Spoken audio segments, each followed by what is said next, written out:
चुनाव मंच पर अगली राजनीतिक शख्सियत को बुलाने से पहले, अगले सेशन की शुरुआत करने से पहले आप ये फिलहाल समझ गए होंगे कि दीपक की रोज कई राजनेताओं से मुलाकात होती है। हालांकि इनको एक खास नाम मैंने दिया है, वो नाम मैं बाद में जिक्र करूंगी, लेकिन इतना बता दीजिए अब किस राजनीतिक शख्सियत से मुलाकात करके आए हैं आप? मेरी सारे नेताओं से बात होती है, वो तो मैंने बहुत बताई बड़े दिया बड़े ना। नेताओं से मेरी बात होती है। अब मैं आपके बीच में पेश कर रहा हूं भाजपा के भीष्म पितामह आदरणीय श्री लाल कृष्ण आडवाणी जी को। मैं चाहता हूं एक बार तालियां हो जाए आडवाणी जी के लिए। आडवाणी जी अगर इस मंच पर आए होते तो आपसे कैसे बात करते, सुरभि जी देखिएगा। देखिए, आप सभी को मैं कोटि कोटि प्रणाम करता हूं। तो आप मुझे आडवाणी जी समझ के मुझसे सवाल मतलब कर आप सकते चाह हैं, रहे पूरा हैं जवाब कि मिलेगा आप आपको। ये चाह रहे हैं कि अब मैं आपका इंटरव्यू ले लूं? आप सोच लीजिए, मैं कई सवाल दागूंगी। आप दागिए, पक्का? बिल्कुल दागिए, आप बिल्कुल ठीक है, पहला सवाल मेरा अब राहुल गांधी को लेकर होने वाला है। तैयार हैं आप? आडवाणी जी, चलिए आडवाणी जी की तो मैं ये नहीं बोलूंगी, बिल्कुल लेकिन तैयार हूं, आप सवाल कीजिए। राहुल गांधी कांग्रेस अध्यक्ष आपकी नजर में दक्ष हो गए? देखिए, दक्ष हो गए तभी तो दक्षिण जाने की सोच रहे हैं, केरल जा रहे हैं वो। अगर वो दक्षिण चले जाएंगे तो अमेठी का क्या होगा? देखिए, अमेठी तो हमेशा रहेगी राहुल गांधी की स्मृति में। लेकिन मुझे लगता है स्मृति से ही बचाने के लिए प्रियंका भी जा रही हैं, गई हैं वो। बिल्कुल राहुल को बचाव करना चाहती थी किसी तरह से। मैं महिलाओं के मामले में नहीं बोलूंगा, नहीं, कभी नहीं बोलूंगा। चलिए, महिलाओं के बारे में बोल के आप नाराजगी मोल नहीं लेना चाहते, लेकिन कई ऐसे नेता हैं जो नाराज हैं। इशारा समझ रहे हैं आप? कौन नाराज है? शत्रुघ्न सिन्हा जी पर क्या राय रखते हैं? क्या बोल रहे हो? सुनाई नहीं दे रहा। जोर से बोलूं? क्या बोल रहे हो? मैंने कहा शत्रुघ्न सिन्हा जी पर क्या राय रखते हैं? पता नहीं क्या बोल रहे हो, खाली भाजपा का शत्रु सुनाई दे रहा है। अच्छा, मेरा एक आखिरी सवाल है। इस चुनाव में जैसा कि पार्टी दावा कर रही है कि अब की बार 400 पार, मोदी है तो मुमकिन है।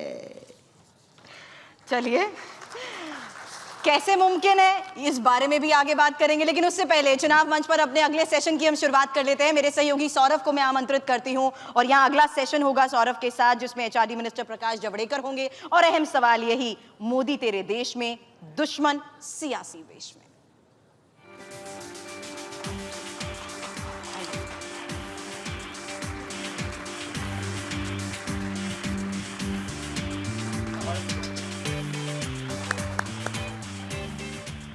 एक बार फिर आप सबका बहुत बहुत स्वागत है चुनाव मंच में। अगले मेहमान के साथ हमारी चर्चा शुरू होने जा रही है, तो मैं चाहूंगा आप लोग जरा एक बार फिर जोरदार तालियों से स्वागत कीजिए केंद्रीय मंत्री, मानव संसाधन विकास मंत्री प्रकाश जावड़ेकर जी का। एक बार जरा तालियां जारी रहें। देश में पिछले 1-1.5 महीने से जो माहौल बना हुआ है, उसको लेकर के यूं तो हर भारतवासी के मन में सिर्फ फख्र की, गौरव की भावना होनी चाहिए, और है भी, लेकिन चूंकि साथ साथ चुनाव का मौसम भी है, इसलिए उसी भावना के बीच में कहीं ना कहीं बहुत सारे सवाल भी पूछे जा रहे हैं। कुछ ऐसे सवाल ही पूछे जा रहे हैं जिनकी शायद जरूरत नहीं थी। पाकिस्तान में एयर स्ट्राइक हुई, एयर स्ट्राइक के बाद सबूत मांगे गए। कल की ही बात करें तो भारत ने अंतरिक्ष में अपनी एक और शक्ति का प्रदर्शन किया, दुनिया के एलीट 4 क्लब में शामिल हुए, लेकिन उसके बाद भी सवाल उठाए गए। इस सब के बाद ही ये सवाल उठना शुरू हुआ, खासतौर पर भाजपा समर्थक इस बात को उठाते हैं कि मोदी तेरे देश में, दुश्मन है सियासी भेस में।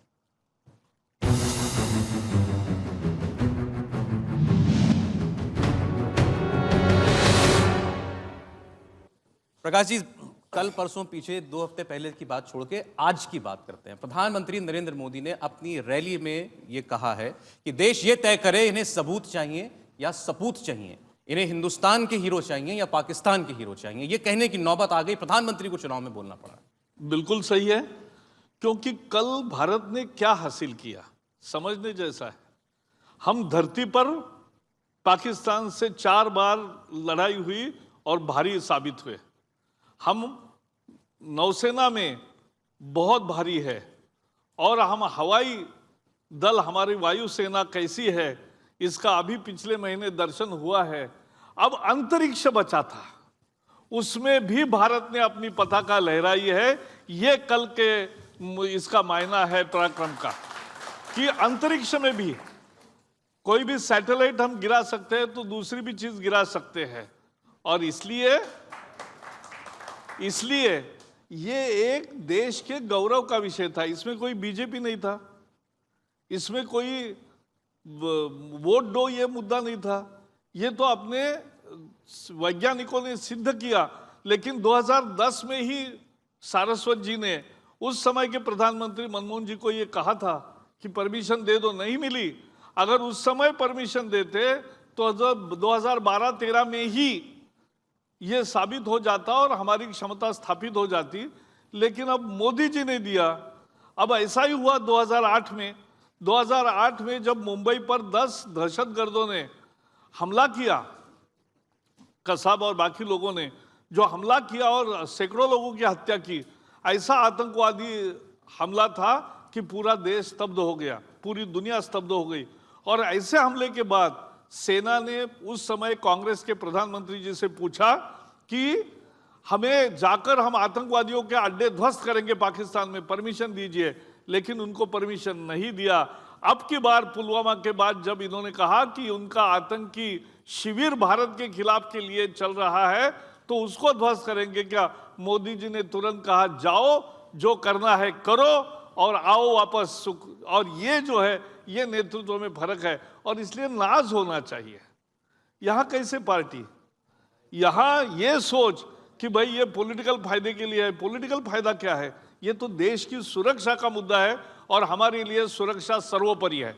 मैं और एक उत्तर देना चाहता हूं। देखो, वो कहते हैं ये तो राजनीति कर रहे हैं देशभक्ति की या राष्ट्रवाद की। अरे वही तो हमारी पहचान है। हम भारत माता की जय जनसंघ के दिनों से बोलते थे, आज भी बोलते हैं और कल भी कहते रहेंगे। भारत माता की जय हर सभा में कहते हैं। अब इनको किसने मना किया है बताइए मुझे। क्या ऐसा कोई नियम है कि कांग्रेस वाले भारत माता की जय ना कहे, कम्युनिस्ट ना कहे? ऐसा कोई नियम है? नियम है नहीं है। फिर भी आप नहीं कहते तो हम क्या करें? और आप किसके साथ खड़े होते हो? जिन्होंने जेएनयू में नारे दिए भारत के टुकड़े होंगे इंशाअल्लाह इंशाअल्लाह, और जंग चलेगी भारत के बर्बादी तक, ऐसा जिन्होंने नारा दिया उनका समर्थन आप करने गए। यही आप में और हम में फर्क है और इसलिए देश की जनता हमारे साथ है। आपने सर पहले वक्तव्य में बहुत सारी बातें उठाई हैं, इन पर अलग अलग हम बात करेंगे। लेकिन एक बुनियादी बात यह है कि ऐसा क्या हो गया हमारे देश में, इससे 2014 से पहले कैसी परिस्थितियां थी? कभी ऐसा हुआ कि आपका पाकिस्तान के साथ कभी हमारी कोई नोकझोंक हुई हो, कभी हमारा झगड़ा हुआ हो और पूरा देश एक साथ ना खड़ा हुआ हो? आज आप पहले सर्जिकल स्ट्राइक करें 2016 में, उसके बाद आप एयर स्ट्राइक कर दें, उसके बाद आप एंटी सैटेलाइट मिसाइल छोड़ दें, कुछ हो जाए हमारे देश में ऐसा, लेकिन एक सुर में आवाज नहीं निकलती। नहीं, यही तो दुर्भाग्य है। कांग्रेस के नेताओं के भाषण और बयान भारत में कम छपते हैं, पाकिस्तान में ज्यादा छप रहे। अब क्या करूं, उनकी भाषा और इनकी भाषा एक हो गई। ये दुर्भाग्य है देश का और हमें समझना चाहिए। ममता जी हो, बाकी हो, ऐसे कैसे सवाल कर सकते हैं? आप जानकारी ले सकते हो। सर्वदलीय मीटिंग हुई थी, वहां सब जानकारी और प्रेजेंटेशन दिया गया, तो वो वहां जानकारी पूछ सकते। लेकिन बाहर आके एक ही देश है, इसका ही एहसास सारे जनता के होना चाहिए। नहीं तो जनता से आप कट जाओगे, जनता से आप दूर हो जाओगे और वैसी स्थिति हो गई है। हमारे लिए कोई आशंका मन में नहीं है, चुनाव महत्वपूर्ण नहीं, देश की सुरक्षा ही सर्वोपरि है।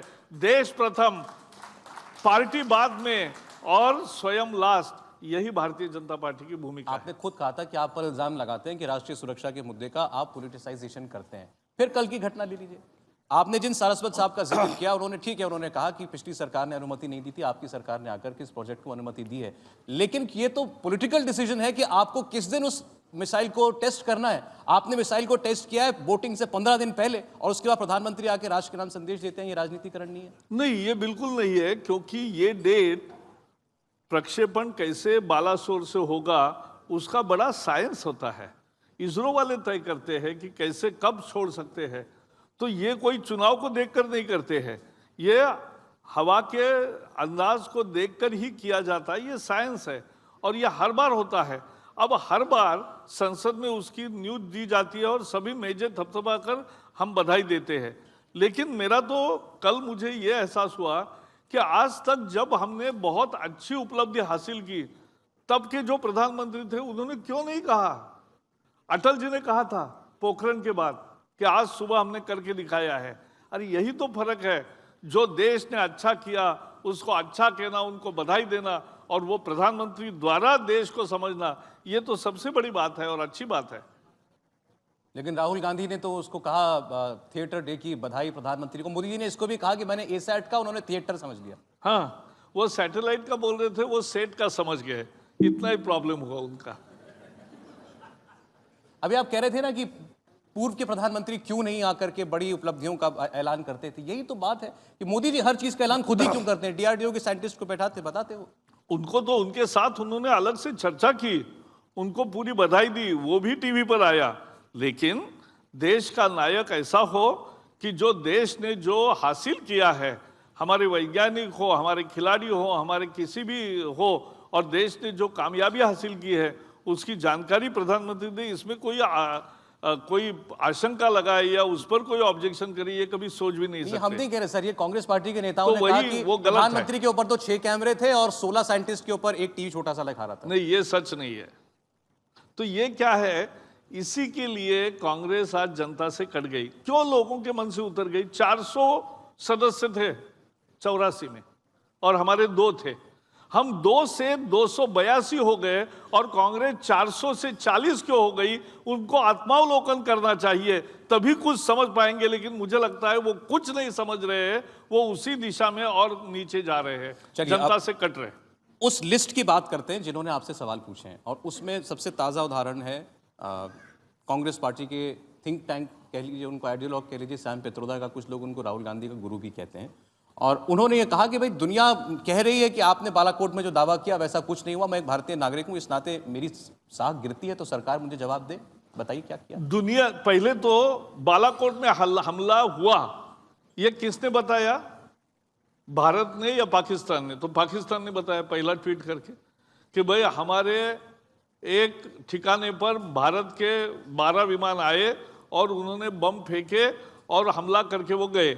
फिर भारतीय वायुसेना ने ये कहा कि हमारे सारे बम जगह पर लगे, और फिर सैटेलाइट से पिक्चर आए कि भाई कैसे प्रिसीजन बॉम्बिंग होता है, इजराइल की इस बॉम्ब की विशेषता क्या है और अंदर जाके कितना विनाश करते हैं, ये सब दिखाया। वहां कोई बचा नहीं। अनेक चैनल्स ने वहां के लोगों के इंटरव्यू ले। आज भी पाकिस्तान फॉरेन मीडिया को या वहां के मीडिया को भी वहां जाने क्यों नहीं दे रही है? वो इसीलिए नहीं दे रही है क्योंकि कितनी ध्वंस हुआ और कितने शव निकाले गए ये तो उन्हीं को मालूम है, और वो बताना नहीं चाहते। तो पाकिस्तान छुपाएगी, ठीक है, लेकिन भारत के लोग भी उस पर संदेह करें तो हद हो गई। सारी दुनिया ने लोहा भारत का मान चुका, पूरा दुनिया भारत के पक्ष में खड़ी रही। एक भी देश ने ऐसा नहीं कहा कि आपने 12 विमान क्यों भेजे। पाकिस्तान में गए, पीओके में नहीं गए थे, पाकिस्तान में गए और हमला किया, क्योंकि वो आतंकवाद के खिलाफ हमला था, वो पाकिस्तान के खिलाफ हमला नहीं था। तो पाकिस्तान के यहाँ अगर 2004 में उन्होंने वचन दिया था अटल जी को कि हमारे धरती का उपयोग भारत के खिलाफ आतंकवाद के लिए नहीं हम होने देंगे, लेकिन फिर भी हो रहा है, तो भारत ने एक्शन किया और वहां जाके ध्वस्त किया। भारत के खिलाफ जो आतंक की बड़ी साजिश चल रही थी उसको ध्वस्त नष्ट कर दिया। ये काम करके दिखाया, इसीलिए देश को गौरव है, दुनिया को गौरव है। लेकिन कांग्रेस है कि जो मान, अरे भाई आप भी शामिल हो जाओ, थोड़ा क्रेडिट आपको भी, लेकिन वो लेते नहीं। अब जीएसटी के बारे में इनका क्या है प्रॉब्लम है, कंफ्यूजन। जीएसटी में उनके 6 मंत्री बैठते हैं, वित्त मंत्री, 6 राज्यों में सत्ता में। तो जीएसटी का कानून सबकी राय से बना, नियम सबकी राय से बने, जीएसटी के रेट सबके नियम से तय होते हैं, सबके सहमति से तय होते हैं। वो वहां हाँ भरते हैं, हॉल में हाँ भरते हैं, बाहर आके उसे गब्बर सिंह टैक्स कहते हैं। तो ऐसा दोगलापन ये लोग नहीं सहन करेंगे, ये उनको समझना चाहिए। लेकिन कांग्रेस वाले हमसे कहते हैं प्राइवेट में भी कि हमारे नेता कोई नहीं समझ रहा है तो हम क्या करेंगे। अब उनकी मजबूरी है, क्योंकि एक परिवार के बाहर किसी को करेंगे तो 10,000 लोग भी कहाँ इकट्ठा होंगे, तो नहीं होंगे। इसलिए ये उनको ढोना भी पड़ता है। कभी अच्छा हुआ तो अच्छा चलता है, नहीं है तो नहीं है। तो ये अब स्थिति है। लोग बोल रहे हैं, मैं आपको अभी बता रहा हूं कि कांग्रेस में भी बहुत अच्छे लोग कुछ है, कुछ लोग अभी हमारे पार्टी में आए हैं, लेकिन चुनाव के बाद आप देखोगे लगभग बहुत सारे और लोग आएंगे, ये मैं आपको बता सकता हूं। प्रकाश जी, आपकी पार्टी पर इल्ज़ाम ये लगा, इसी से भी मैं सिक्योरिटी एस्पेक्ट पर ही बात कर रहा हूँ, आपसे जिस भी आदमी ने सवाल पूछा आपने उसको एक तरीके से एंटी नेशनल कह दिया, आपकी पार्टी ने, आपके पार्टी के नेताओं ने। अब सैम पित्रोदा, फारूक अब्दुल्ला, दिग्विजय सिंह, ये बड़े बड़े लीडर्स हैं, आपके साथ भी कभी ना कभी किसी सदन में रहे हैं, इन लोगों को एंटी नेशनल कहना क्या उचित नहीं, है? हमने कभी एंटी नेशनल नहीं कहा। हमने कहा आशंका आपके मन में कुछ है तो भारतीय सेना है, भारतीय रक्षा मंत्रालय है, आपको जो भी जानकारी चाहिए वो मिलेगी, सभी पार्टियों को दी गई, पूरे ऑपरेशन के डिटेल्स बताए गए। लेकिन अब बम कैसे लोड होता है, कैसे फेंका जाता है, कैसे हमने गुप्त जानकारी, खुफिया जानकारी कैसे हासिल की, वहाँ कौन हमारे थे और किसने हमें ये सारी जानकारी दी, कौन कौन मौजूद है, कौन कैसे भारत के विरोध का एजेंडा है और कैसी ये special camp for anti India operation किया है, ये किसने दिया, ये थोड़ी जानकारी किसी को देते हैं।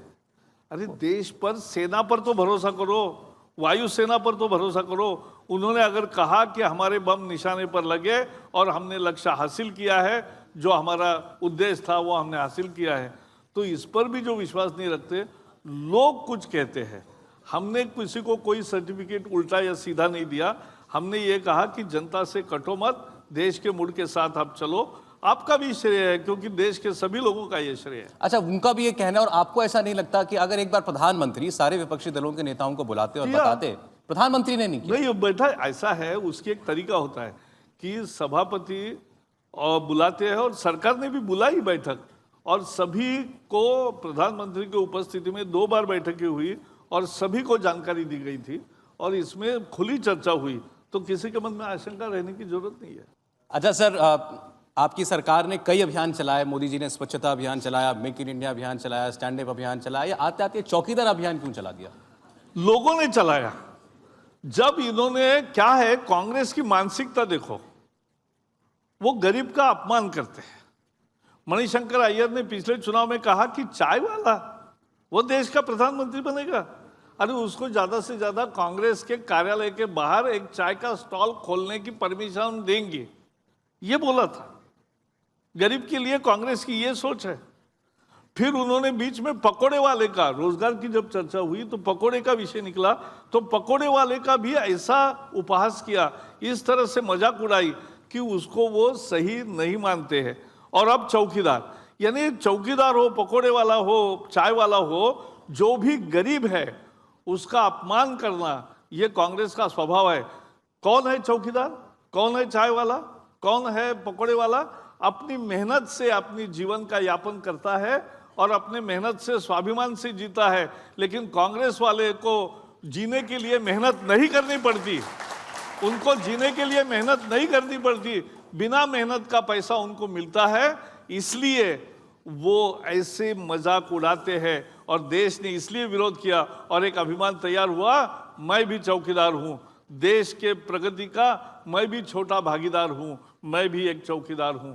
अब हम देख रहे हैं कि लोगों को कैसे नोट देके लुभाया जाए, वो मुद्दा बन जाए। आपने साल के 6,000 रुपए किसानों को देने की बात की, राहुल गांधी ने 6,000 रुपए महीने में, हर महीने एक परिवार को 6,000 रुपए देने की बात कर दी है। ऐसा है, पहले तो 6,000 की बात 1 मिनट में कहूं, जिसको सत्ता में आना ही नहीं है वो 60,000 रुपए गए, उसका क्या मतलब है?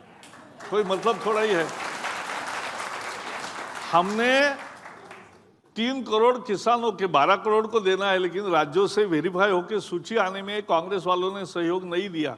फिर भी 3 करोड़ किसानों के खाते में 2,000 रुपए पहली किस्त गई, दूसरी किस्त अप्रैल में जाएगी। और ये हमारा किसान वेलफेयर प्रोग्राम चुनाव से जुड़ा हुआ नहीं, 10 साल कंटिन्यूअस चलने वाला कार्यक्रम है।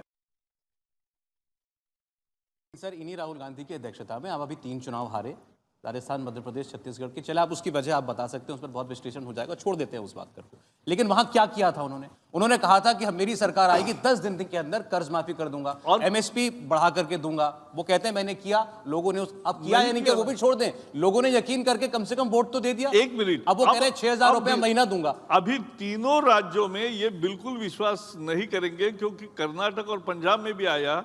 जैसे तेजाब का गाना है ना, 1 2 3 4 5 6 7 8 9 10, वैसे बोले वो, वैसे बोले 10 और 10 दिन में कर्जा माफ। पंजाब में 2 साल हुए, 90,000 करोड़ का कर्जा है, केवल 5,500 करोड़ दिए हैं। राजस्थान में 100 दिन हो गए, अभी एक भी पैसा राष्ट्रीयकृत या शेड्यूल बैंक का कर्जे का नहीं दिया है, केवल 3,000 करोड़ रुपए दिए हैं। वहां 2,000 करोड़ रुपए दिए हैं। तो इस तरह से कर्नाटक में, तो ये बोलने की बात अलग है और करने की अलग है, ये लोगों को पता चला, इसलिए लोग ज्यादा ही जागरूक हो गए।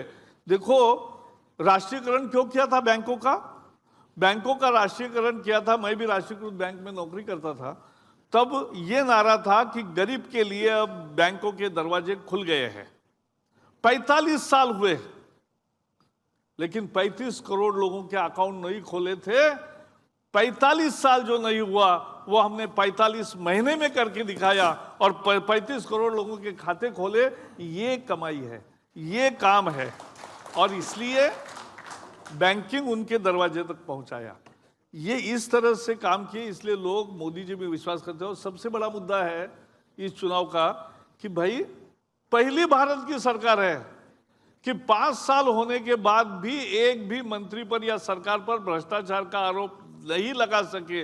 यही तो इस सरकार की सबसे बड़ी कमाई है। कांग्रेस पार्टी ने, आपने कहा, देश को तबाह कर दिया, कांग्रेस पार्टी को कभी देश की कमान नहीं मिलनी चाहिए, तो ममता बनर्जी प्रधानमंत्री बन जाए, केसीआर बन जाए, चंद्रबाबू नायडू बन जाए, मायावती बन जाए, वो चलेंगे? ऐसा है, दिन में ख्वाब देखने को लोकतंत्र में पाबंदी नहीं है, वो देख सकते हैं। उनका आनंद 23 तारीख को खत्म होगा, 23 मई को, तो 40 दिन अभी बचे हैं या 2 महीने बचे हैं, तो मैं उनका आनंद अभी क्यों छीन लूं? Let them enjoy. सर, ऐसे लोग प्रधानमंत्री बने हैं ना, लेकिन देश के अंदर गुजराल साहब बने हैं, ऐसा ही न होने के लिए लोग मोदी जी को दे रहे वोट। लोग पूर्ण बहुमत से सरकार क्यों बना रहे हैं, उनको फायदा समझ में आया। क्या हुआ गुजराल के समय, क्या हुआ वीपी से, क्या हुआ चंद्रशेखर जी के समय, चरण सिंह के समय, देवेगौड़ा के समय, चारों सरकारें कांग्रेस के सपोर्ट से रही और एक एक साल में कांग्रेस ने सपोर्ट विड्रॉ किया और देश में अस्थिरता रही और देश में एक तरह से अनार्की हो गई। इससे बचने के लिए ही पूर्ण बहुमत की भाजपा की सरकार और एनडीए की मजबूत सरकार आएगी, ये मुझे पूरा विश्वास है। नहीं आई तो क्या आपके समर्थन से कोई सरकार बन सकती है? नहीं, कोई सवाल ही नहीं है। हमारे जनता भी हमारे साथ है, लोग विकास चाहते हैं और लोग हमें ही, मोदी जी पर विश्वास रखते हैं, इसलिए सरकार आएगी। पिछले बार से भी थोड़ी ज्यादा सीटें आएगी और उसको लेकर हम एक अच्छी सरकार देंगे। सर, कैसे आएगी? ये सवाल मैं तो जो मेहमान आता है राजनीति का उससे पूछता हूँ, कैसे आएंगी 282 से ज्यादा? ये बात समझाइए, थोड़ा गणित तो हमको समझाइए। हर जगह 100 में से 100 नंबर मिल गया जब आपको 2014 में। क्यों मिलना गुना थोड़ा ही है? दिल्ली यूनिवर्सिटी में एडमिशन का 100% होता ही है। नहीं सर, लेकिन 100 में से 110 तो नहीं मिलता। 100 में से 110 तो नहीं मिल सकता। नहीं, तो हमें 100 से ज्यादा नहीं चाहिए, तो इसलिए हम ये बताते हैं। पहले तो कहाँ बढ़ेगा? बीजेपी का बेस जहां पहले कम मिले थे, ओडिशा में हमें 1 MP था, इस बार देखो 15 नहीं आएंगे, तो हम आपसे बताएंगे कि ऐसा नहीं क्यों हुआ, लेकिन होगा तो वह बढ़ रहे। फिर हमारा तमिलनाडु में नया अलायंस हुआ है, हमारा 1 ही MP था, वो भी बढ़ रहे हैं। फिर बंगाल में जहां हमारे 2 ही MP थे, वहां हमारे 12 से 22 तक कुछ भी MPs आएंगे, या आज सब मान रहे हैं। और नॉर्थ ईस्ट में जहां हमारे 8 ही MP थे, वहां हम 22 MP जीत रहे हैं। ये सब जगह, केरला में भी खाता खोलेंगे, तो जहां हमें नहीं मिला था वहां पाएंगे। और अभी अभी राजस्थान, छत्तीसगढ़ और मध्य प्रदेश हमारी सरकार नहीं बनी, आधा % का ही अंतर रहा, लेकिन नहीं बनी, वहां भी हम पुराने रिकॉर्ड को कायम करते हुए सारी सीटें जीतेंगे, ये मुझे पूरा मैं तो आपको बात बताता हूं, शरद पवार की, आपके स्टेट से आते हैं और उनका भी नाम चल रहा है कि अगर दाव लग गया तो वो भी प्रधानमंत्री हो सकते हैं। उन्होंने कहा कि एक बात तय है, बीजेपी की 80 सीट कम से कम होंगी, 40 सीट आप यूपी में खोएंगे कम से कम, और 40 सीटें उन राज्यों में जहां आप कांग्रेस पार्टी के साथ सीधे डायरेक्ट कॉन्टेस्ट के अंदर हैं। तो आ गए आप सीधे 200 के ऊपर, बना लीजिए मोदी जी को प्रधानमंत्री। मैं वही बता रहा हूं कि ऐसा होने का संभावना ही नहीं है, क्योंकि ये क्लब 200 बोलते हैं जिसको, ये ऐसी हवा तो 2014 में भी थी। बताओ कहाँ आएंगे, बताओ कहाँ आएंगे, आ गए 282 हो गए, इस बार भी 300 के पार, ये आप समझ लीजिए। बहुत बहुत धन्यवाद प्रकाश, बहुत धन्यवाद, बहुत धन्यवाद।